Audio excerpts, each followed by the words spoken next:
to the Impact Play, impacting more than just gaming. We are your weekly source for the latest news, updates, discussions, in-depth have debates that revolve in and around the video games industry. To be a part of the live show experience, follow us now at twitch.tv/ImpactPlay and clicking on the notification bell so you will be notified when we do go live, or later on YouTube, or even on your favorite podcast platform. Just simply search for the Impact Play. I'm your host Mohammed, otherwise known as It's Yaku. This is episode 75. On this latest episode of the Impact Play, we discuss Microsoft's plans to bring xCloud to smart TVs, HBO's The Last of Us TV show is still happening, Bungie's secret project, plus the top gaming news stories. So, without further ado, let's get into the first segment where we discuss what we have been playing, what we have been enjoying, what are we looking forward to, and just life in general, even if it doesn't directly revolve around video games. So, if you've been following me at twitch.tv/itsyagu, ITSYAGOOH, you'll know that I've been playing a lot of Assassin's Creed Valhalla, but you'll know that I've been MIA lately. The reason is because I was all the way near Tennessee in Blue Ridge, and I literally came back not 2 days ago. That's the reason why I haven't been streaming. And I actually tried to stream yesterday, but then we had this weird issue with the audio via Elgato's game capture software. But the update fixed it. But then at the same time, there was this weird bug where the audio wasn't being relayed over to OBS. So I tried to troubleshoot it as much as I could. Still no luck. And I even reached out to Elgato and told me to do some troubleshooting as well, so we could get to the bottom of this. And hopefully I'll be able to take care of that after the end of the show. So, Assassin's Creed Valhalla. This game is such a tremendous experience. Even though I haven't been playing that much of this franchise before Valhalla changed all that, because this experience that you dive into the world of Valhalla, it's so great. And speaking of Valhalla, give me 1 second.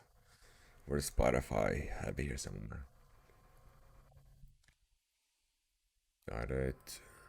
Let's see. Our library. Artists. Where are you? There's this new single by Miracle of Sound. It's available now on Spotify and YouTube if you want to check that out as well. It's called Valhalla Calling, and it's their latest single. And it's when I started listening to it, if it's like you were there, it's like you're part of that experience, part of that world. And hopefully, the plan is to finish Valhalla hopefully next week, if not the week after, because we do have a lot of games that we still haven't played. Call of Duty Black Ops Cold War, Spider-Man Miles Morales, Star Wars Squadrons, and then we also have Cyberpunk 2077 coming out on December 10th. I was on my computer's touchscreen for a second, so a little over a week. So I didn't really have a lot less time to play all these games, to experience all to live all these moments that I will with these games. So I believe that's it. What I'm looking forward to, as I just stated, Cyberpunk 2077, all these games that I haven't played yet. And without further ado, let's get into the gaming news side of things. Where are you? Found you. Okay. Well, it's gonna be a short episode because there isn't that much news stories going on. But here we go. Microsoft hints at turning into Xbox into an app for your smart TV. This is coming from The Verge, by Tom Warren. Microsoft is in early phases of rolling out its xCloud streaming service on mobile devices, but TVs are the next logical step. In an interview with The Verge, Xbox chief Phil Spencer has revealed, "We likely will see an app appear on smart TVs over the next year. I think we're going to see that in the next 12 months," said Spencer. When asked about turning the Xbox into a TV app, "I don't think anything is going to stop us from doing that." Spencer previously hinted at TV streaming sticks for Microsoft's xCloud service last month, and this latest hint suggests that we might see similar hardware or even an app for TV starting in 2021. So there you go, folks. In addition to that smart stick that you'll plug into the back of your TV, we're also gonna see an app as well, which will make things even easier to hop into the Xbox ecosystem. So Game Pass Ultimate is getting even more perks, even more benefits to it. So if you haven't hop onto it now, be sure to do so. You can hop in as little as $1, or for the first month of Game Pass Ultimate, plus you get a free Game Pass with the purchase of 2 weeks of their hardware. In addition of they have such amazing deals going on now where you can get 3 months for $22.99. I believe Best Buy is sold out. Amazon might not be, and you also have Newegg, but there also might be more deals out there that are still happening that you might not be aware of. So more Xbox news. Microsoft and Sony are often considered direct rivals in the gaming space, competing for players through new consoles and exclusive games. Brand loyalty and console wars for some players dictate whether they'll grab an Xbox or a PlayStation. Extreme fans even escalated their affinity for one over the other into harassment. But Microsoft's real threat isn't Sony or Nintendo or any other company, says Microsoft's head of gaming Phil Spencer. And this is coming from The Verge once more. We're in the entertainment business. The biggest competitor we have is apathy over the products and services and games that we built, he says. Speaking to The Verge, Phil says he finds toxic brands' loyalty to be distasteful and despises the idea that companies like Microsoft have to see others fail in order to achieve their goals. That tribalism in the industry, if there was anything that we would even drive me out of the industry, it's actually that, Spencer says. When a team releases something into the market for the world to tear it apart on the internet, it's just a brave thing for the team to do. I'm never going to vote against any creative team or any project team to do poorly because I have a competitive product. It's not me. I don't think that it helps us in the long run in the industry.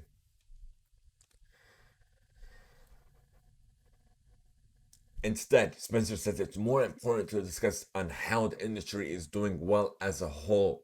He points to advancements like crossplay, where players can jump into the same game or with friends on any console, as ways the company has worked against these tropes of bitter competition. But there is a core that just really hates other consumer products, Phil says.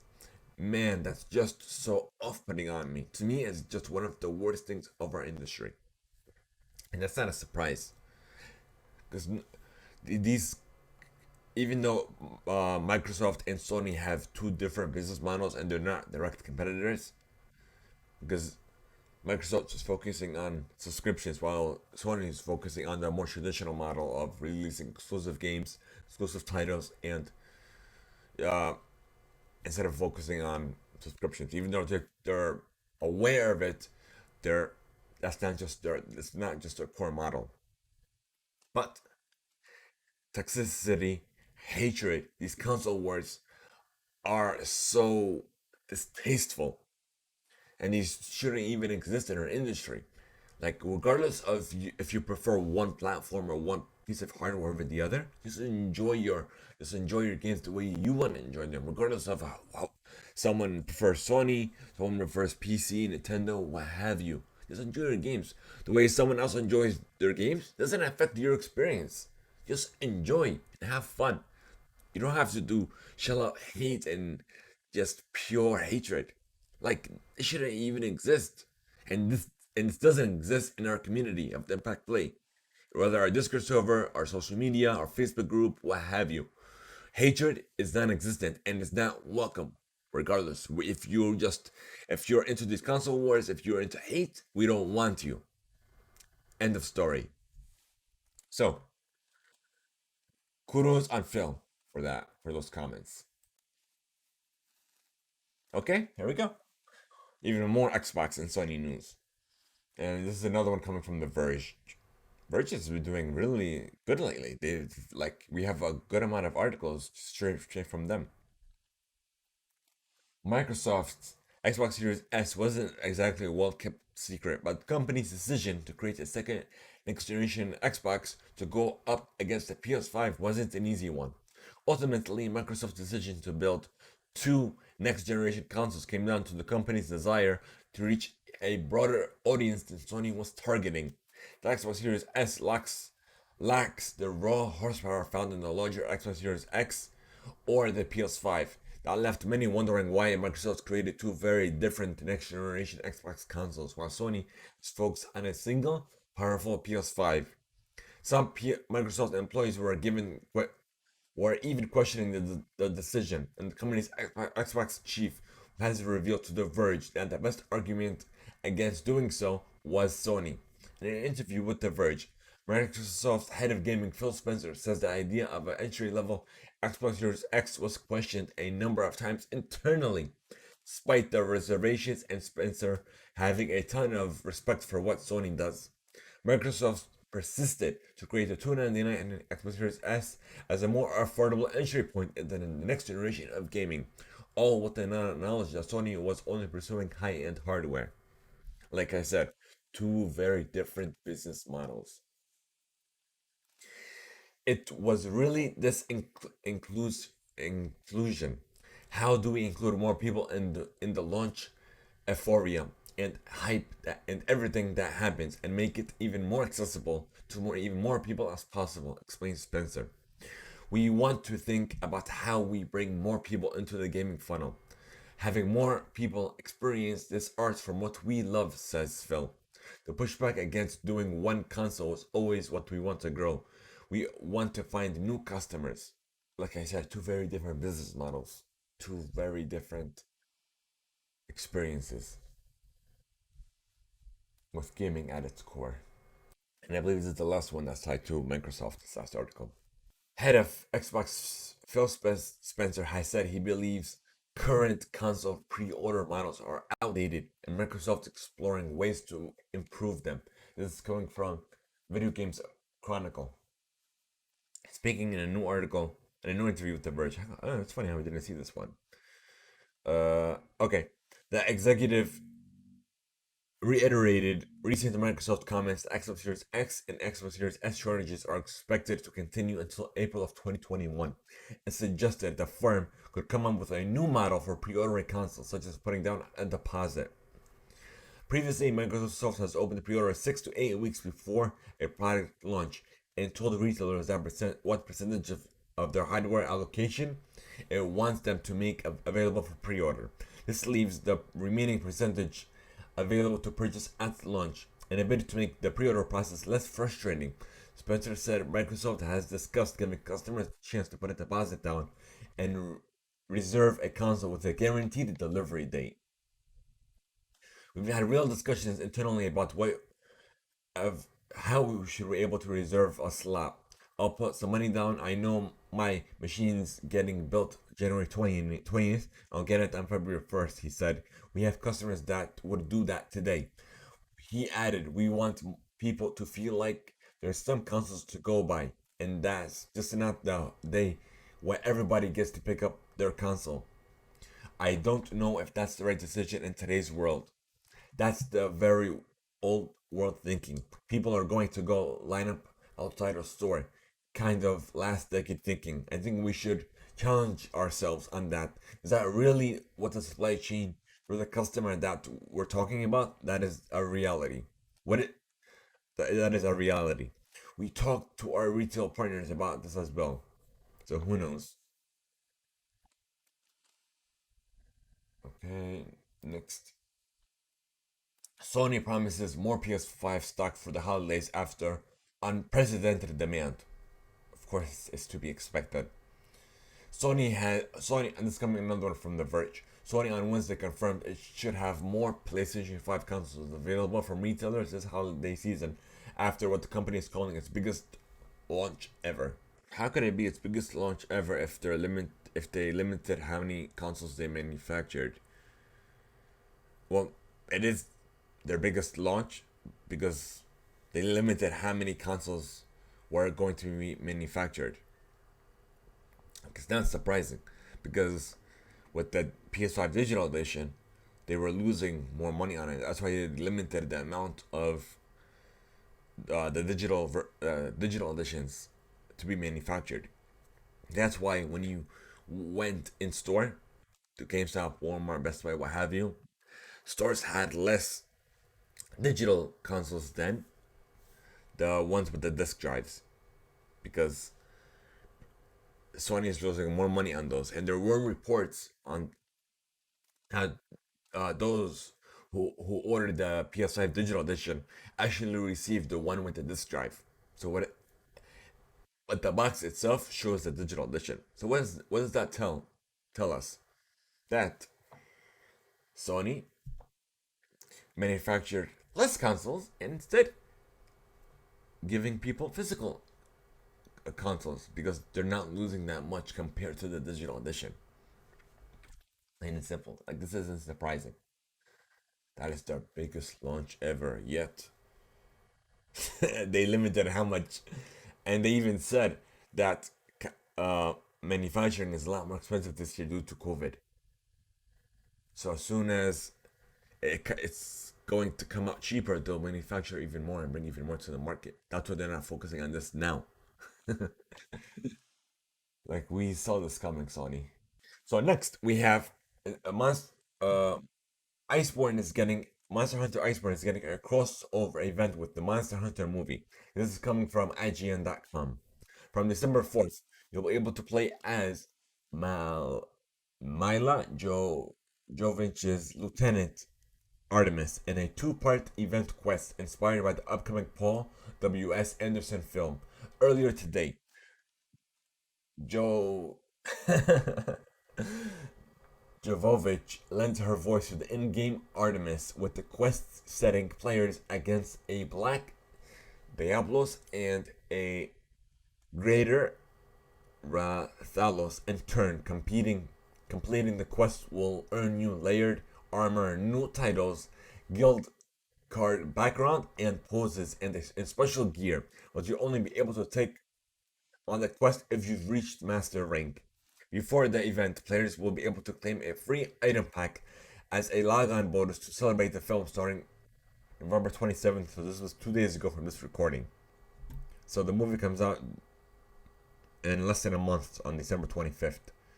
And in the US, in the UK, and January 1st in Australia.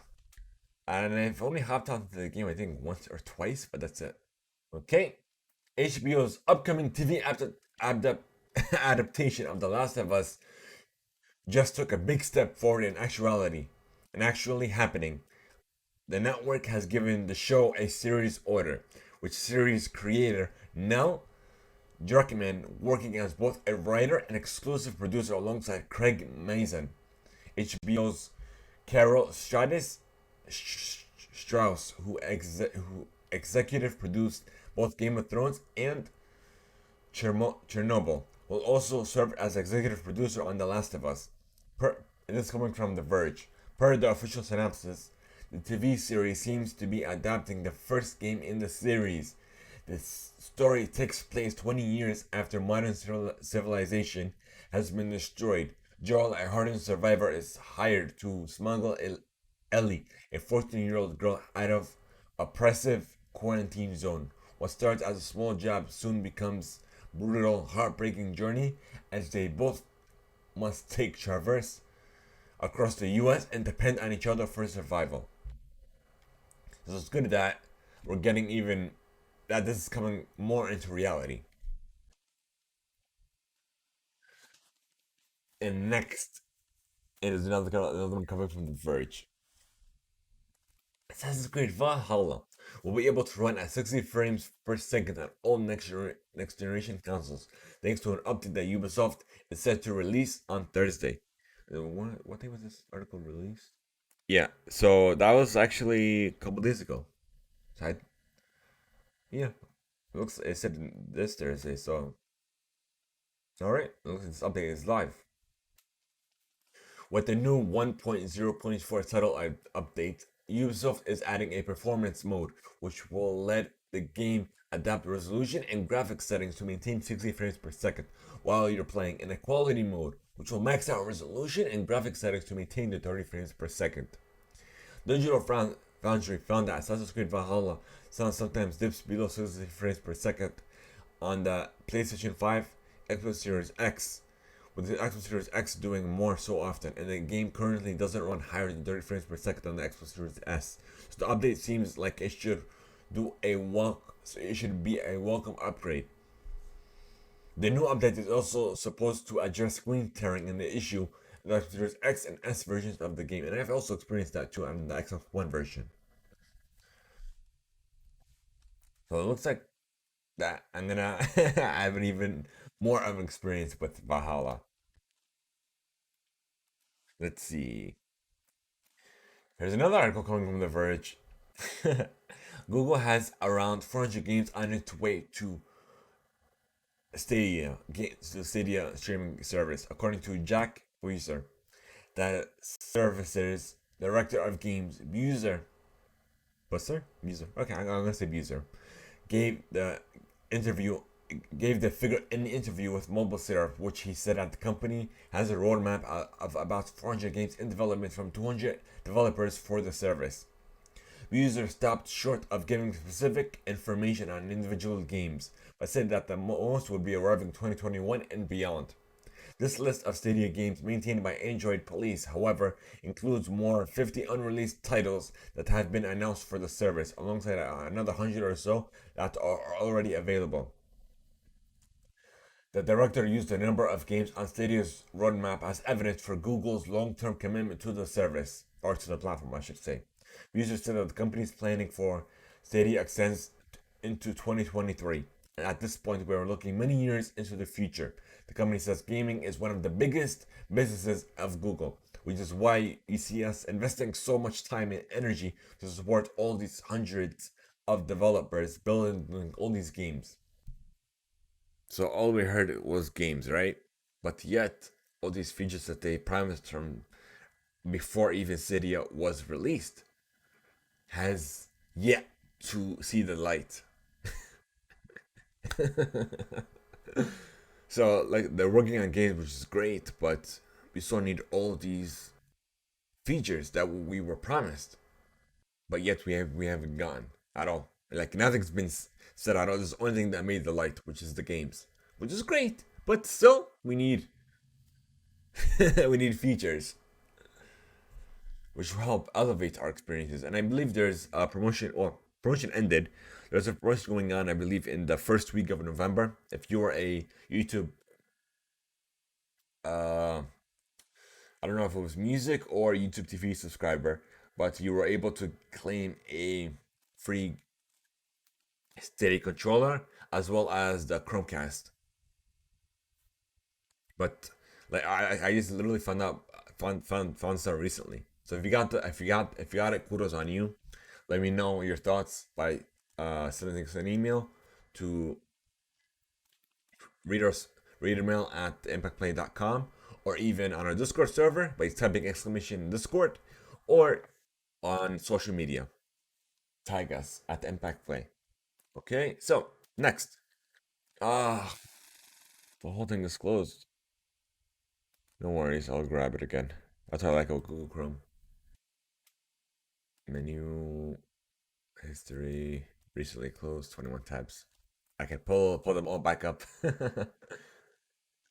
Okay, we talked about this, right? Yes, Stadia. Okay, is another one coming from The Verge. Actually, hold on, let me see. Oh, I did have it. Okay, whatever. A new season of Fortnite is almost here, and alongside it, developer Epic Games has introduced a monthly subscription service called Fortnite Crew. For $11.99 each month, Fortnite players will get 1,000 V-Bucks, and exclusive character skin and gear, and access to the current season's battle pass. You can get a look at the first character offering in the image above. You can just look it up on Epic Games website. In essence, the new game offering service as a higher tier for those looking to spend some cash on Fortnite. Previously, this function was served by the Battle Pass, which costs 950 V-Bucks, around $10, but it lasts several months. Fortnite Crew is a little more expensive, but also offers more, including the enticement of exclusivity.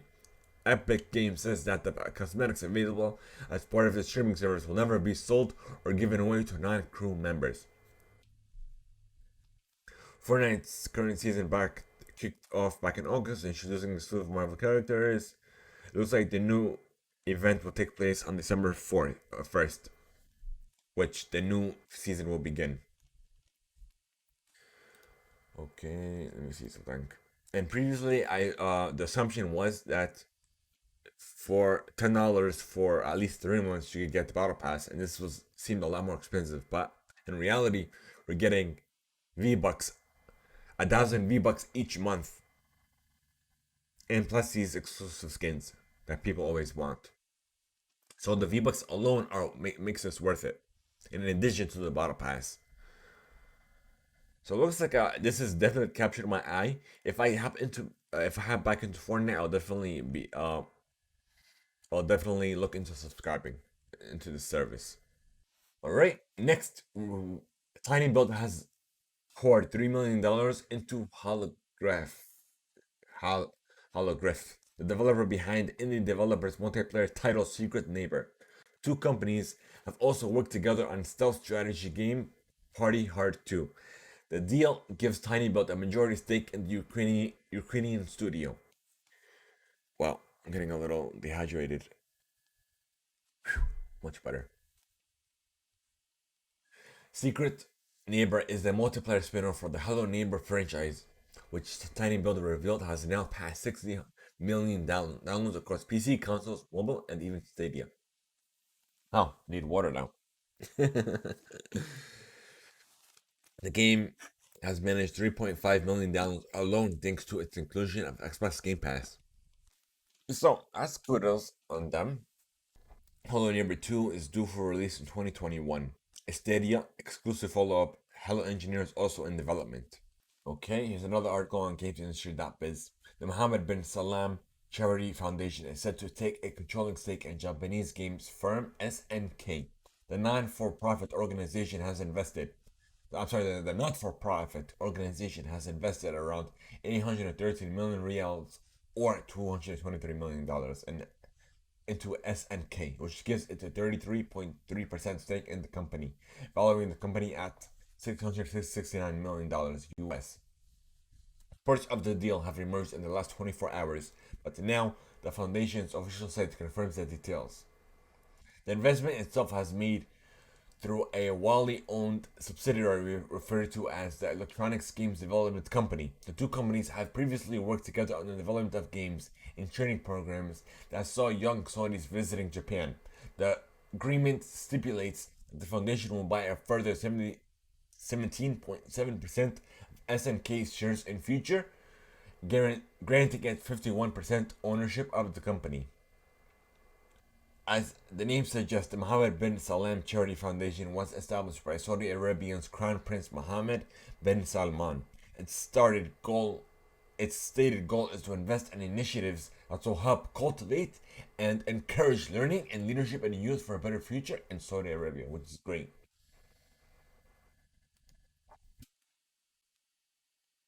Oh, here's some Sony news I may have missed. If you're one of the lucky ones that have been able to buy a PS5 already, you'll know that with a PlayStation Plus subscription, you also get access to the PS Plus collection, 20 well-beloved, properly good PS4 games. But if you're still on the PS4, that bundle isn't available to you. While it didn't make people long to figure out that if they logged into PS5 with their PS4 details, it'll trigger that log into their account unlocked to play back on the older machine, as VGC reports. That quickly led to naughty PS5 owners selling the opportunity on auction sites. Now it seems Sony may have swooped in, banning in their wake. This is coming from Kotaku. It really shouldn't surprise anyone that Sony would look down on this practice. It's one thing to ask your buddy to log you into the new machine to gain access to the likes of God of War, Arkham Knight, Fallout 4, and so on. It's another to start selling the service on eBay. And dozens of PSN accounts have been banned. And according to community discussions, these accounts are concentrated in Hong Kong and have in common the receipts of Sony's PS Collection service or PS Plus, which contains several games for free. Most of these accounts will be unplayable for the next 2 months, including the Thanksgiving, Christmas, and New Year's holidays, where some PS5 consoles also are getting banned, which shouldn't be surprising. It's one thing to share login credentials between you and your buddy, but it's another thing to actually sell this, and some people are actually surprised. If you're making money off for a supposed exploit, and you think Sony won't catch on or Xbox won't catch on to this, you are sadly mistaken.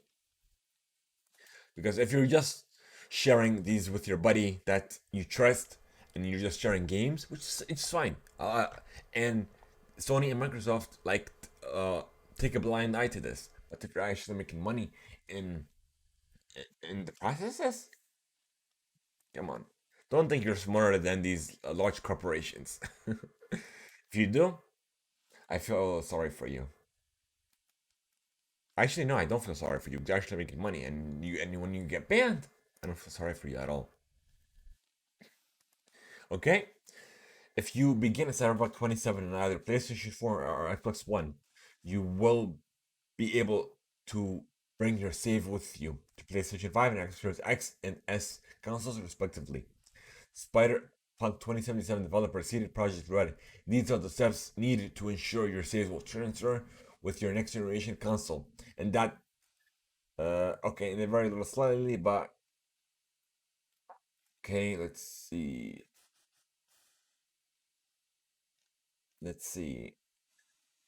Uh, as long as you're using the same PSN account, you're able to pick up your game save on the PS5 right where you left off on the PS4. Connect to your PSN account and it'll upload your saves, transfer your data via LAN or Wi-Fi. Use a compatible storage device to copy or transfer your saves to the same PSN account on PS5. And the Series X and S consoles, it's a little different. Smart delivery allows you to bring playing the game on the latest hardware where you right where you left off at, and that's it. It'll be uploaded to the cloud, so you don't have to do anything further. So Microsoft makes this seamlessly. I think I said that right. Don't watch me on that. If I said it wrong, let me know the correct way of saying it by sending something to Reader Mail on readermail@theimplay.com and let us know the correct way. Okay. Now, Hyrule Warriors Age of Calamity already passed 3 million units sold, and it's the best selling MUSOU ever. What is that word? First time I heard that. Oh, it's a Chinese word for warriors. Okay, I'm like, what the heck is that? I never heard of that word before. Okay, considering it's a prequel of sorts to one of the Nintendo's best selling titles on the Nintendo Switch, it was inevitable that Hyrule Warriors Age of Calamity would perform well, with the maintenance expected to blow up out of off the chart so quickly. As announced by Koei Tecmo's official Japanese Twitter accounts for the game, it has shipped over 3 million units already. And this includes digital numbers. That's impressive number that's an impressive number by itself, given that the fact that the game has already been out for 4 days. Well, technically about a week now, but yeah. And this was right now on Nintendo Wire. Well, I didn't expect that number to be that high. This game. Like, I'm not that much of a Zelda fan. I was never really into the franchise, even in the earlier days of the Game Boy. I was just into Pokemon. Even now, I've hopped off it. All right, now Bungie is working on a new game that continues to really show promise, according to a recent interview with the studio CEO that's coming from GameFreighter.com. So we started about 3 years ago. James and Johnny, Abert and Zach Russell, and a few of us started working on a new incu- incubations. Bungie CEO Pete Parsons told Metro, adding that the new incubations continues to really show promise. Actually, ironically, we expect a decently high failure rate from the incubations, and what's happened is we are pretty excited about the work that's being done, not just on continuing the Destiny universe, but because we've been able to build such a deep bench of talent. These incubations are really amazing. While Parsons wouldn't let on how many games are in development or the number of personnel dedicated to each product, Pars- Parsons teased, "I think you'll be pretty excited. I wish I could say more, but I think you'll be pretty excited. We have more than one project. We have a lot more games in the works from Bungie. Who knows what it is?" Now I'm excited. All right. Spider-Man Miles Morales includes touching tributes to Chadwick Boseman and Stan Lee. It's coming from IGN. I don't want to get into it because me myself, I haven't even played these games. So if you guys have played it, don't please leave it spoiler free. So for those of us who haven't played this game yet, we can fully enjoy our experience. So just know that there are tributes to both Miles and Spider Miles Morales to both Chadwick Boseman as well as Stanley in these games. Okay, next. Anad Global 7 is adding to its assortment of gaming companies as the group today announced the acquisition of Mecha Warrior Studio, Piranha Games. EG7 has agreed to acquire Piranha and its 65-person development team for C for 31.4. How do you CAD? I'm curious. Canadian dollars. Ah, it's weird how I didn't realize that. Paid two-thirds in cash and one-third in newly issued EG7 shares. And certain profitability performance targets are hit by the end of 2025, EG7 has agreed to pay out an additional 63.4 million in Canadian dollars, split equally between cash and shares. The deal is expected to close in the first quarter of 2021. And EG7 has said Piranha will continue to operate as the independent studio thereafter, which is great on them as well. Oops. Oh no, okay, I switched. Let's see what we got here.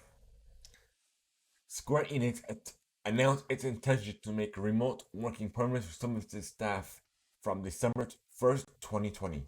This is coming from GamesHistory.biz. By doing so, the Japanese company said that it's hoping to create a flexible and diverse working environment, all while boosting productivity and improving the employees' work-life balance. The initiative, called the Work From Home Program, is set to combine what Square Enix called home-based remote working at least 3 days a week and office-based 3 days a week in the office models. Each member of staff will be assigned one of these two models and also able to shift from one to the other on a monthly basis if needed. Which is great in them that such a tremendous corporation such as Square Enix is looking into making work from home even more permanent. Okay? Now, Fall Guys teases its new, bigger winter season.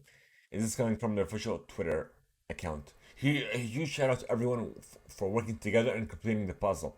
I'm pleased to announce the theme of Fall Guys Season 3 is Winter Knockout, or I personally like to call it Fall Guys Goes Bear.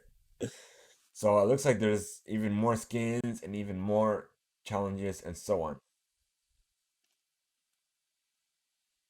Okay.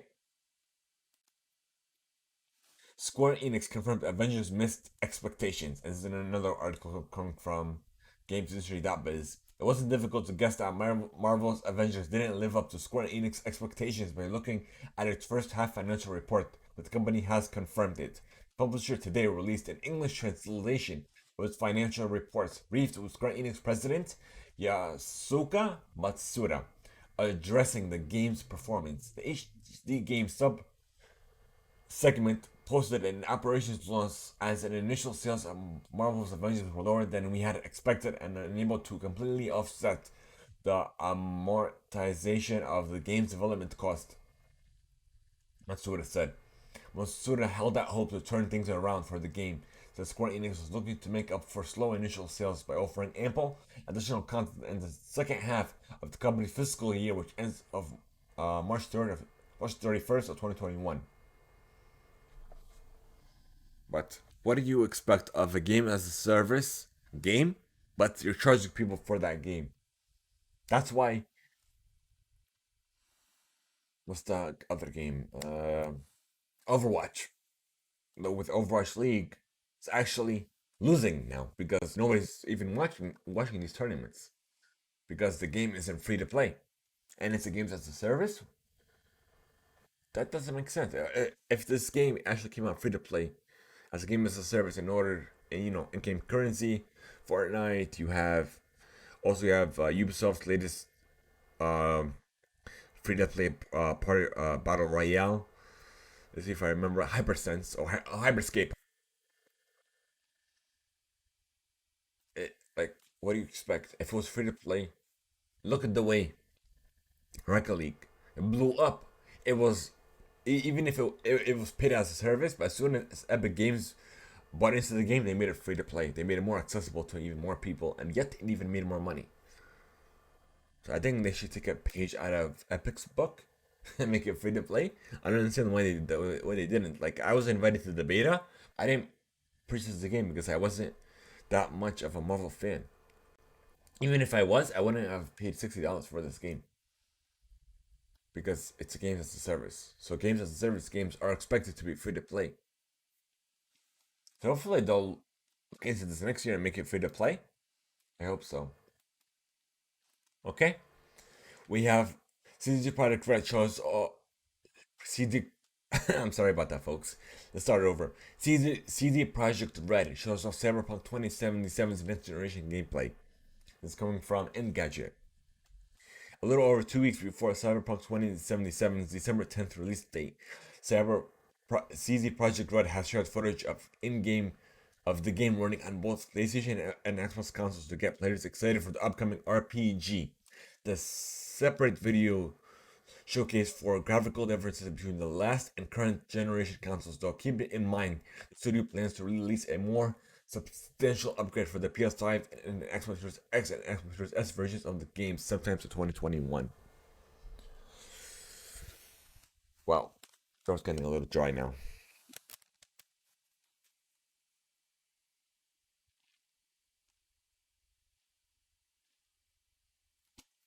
Okay,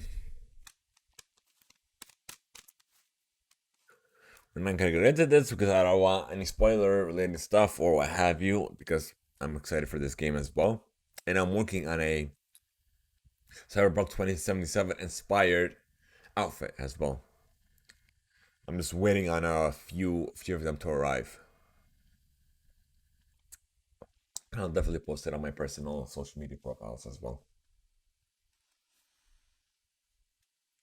Okay, if you guys want to look into this, you can easily look at it on their YouTube channel or their social media channels as well, respectively. Now let's go on to the next article. Let's see. Neo, The World Ends With You has been announced for the PlayStation 4 and the Nintendo Switch.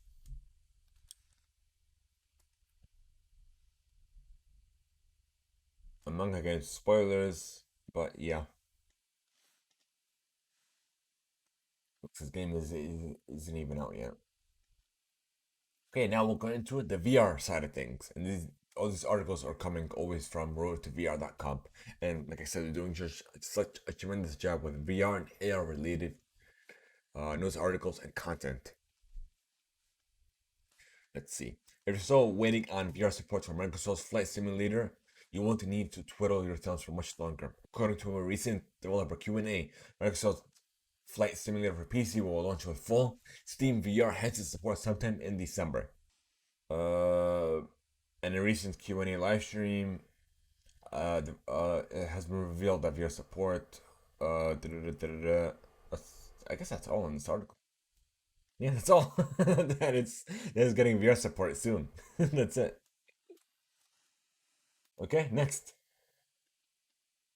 Facebook announced back in June that it had planned to offer developers a way to distribute Oculus Quest apps outside of the official curated Quest store. Now the company indicates that it has high confidence that the feature will be deployed in Q1 of 2021. Since the launch of Oculus Quest, Facebook has opted to curate the Quest store by selectively permitting apps based on factors like quality, presentation, and scope. From backlash from some developers and the burgeoning Quest sideloading platform SideQuest, Facebook said it would offer an official avenue for developers to distribute their apps outside of the Quest store. Excuse me. In a new video posted by the official iClose developers page on Facebook, Colorama Dervilas, product manager at Facebook Reality Labs, explained that iClose had added a new roadmap section to the developer website which highlights upcoming development features. In previewing the roadmap, Dervilas showed that the new Quest distribution path feature is expected in Q1 of 2021. Wow. Getting dehydrated a lot more quickly. A lot more words to swallow.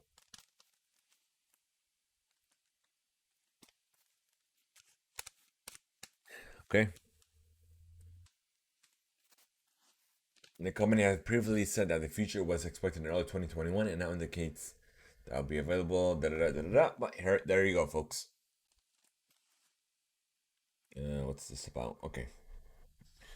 OpenBCI, the neurotech company behind the eponymous open source brain computer interface, or BCI, are making a new hardware and software platform specifically for immersive headsets called Gallia. The company says its new hardware is designed to attach to both AR and VR headsets, arriving with a multiple sensors designed to monitor biometric data streams in real time. Gallia is said to include a bevy of sensors such as I'm not into these words, but just give me a minute, folks. Electro encephalogram, or EEG, or electrooculography, or EOG, or electromyography, or EMG, or elect. I'm sorry, I know I'm saying or, but yeah, electrodermal activity, EDA, and photoplasmography, PPG sensors, which are intended to measure data from the brain, eyes, heart, skin, and muscles. That's a lot of words, electro words to swallow. The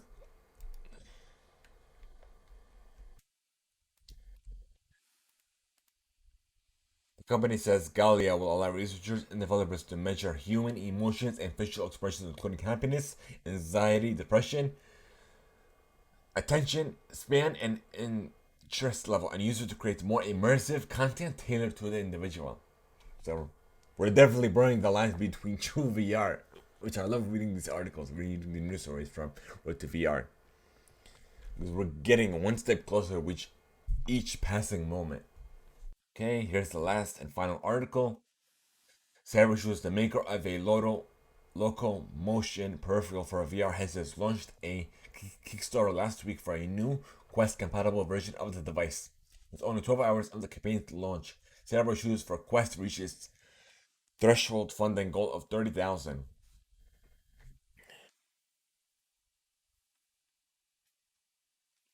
Unlike conventional VR treadmills, which require you to stand on a travel, I'm sorry, parabolic base and slide your feet with special low friction shoes.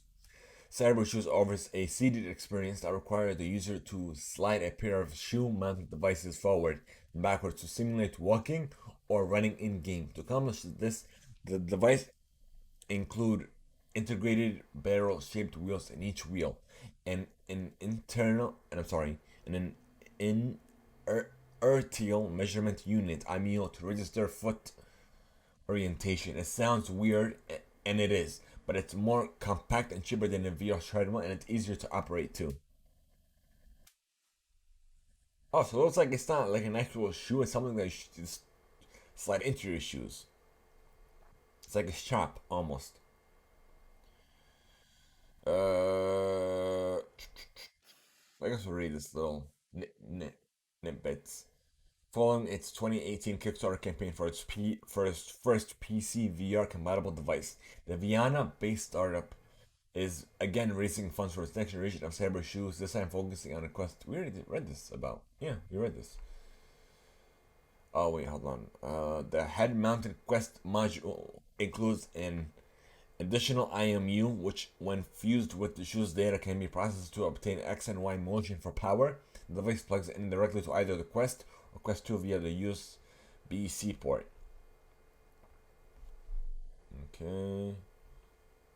Okay, that's about it. Okay, let's hold on. Let's read this. The company is selling both the Cyber Shoes plus the Quest module through its Kickstarter, starting at the early bird price of $280. Alternatively, users who already own a pair of Cyber Shoes can buy a Quest module on its own for $50, which is estimated to retail for $80 after the campaign is finalized.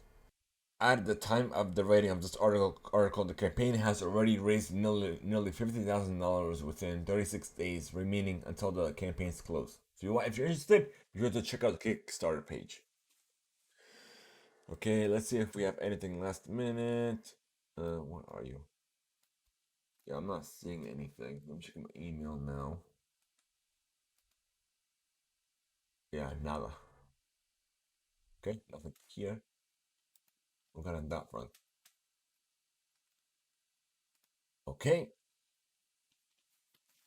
If you guys are interested in sending us reader mail, here's how. We want to know your feedback, your thoughts, or even any questions that you may have for us. Sending us reader mail on our Discord server, leaving a voice note over at anchor.fm/impactplay, or even by sending us an email to readermail@impactplay.com.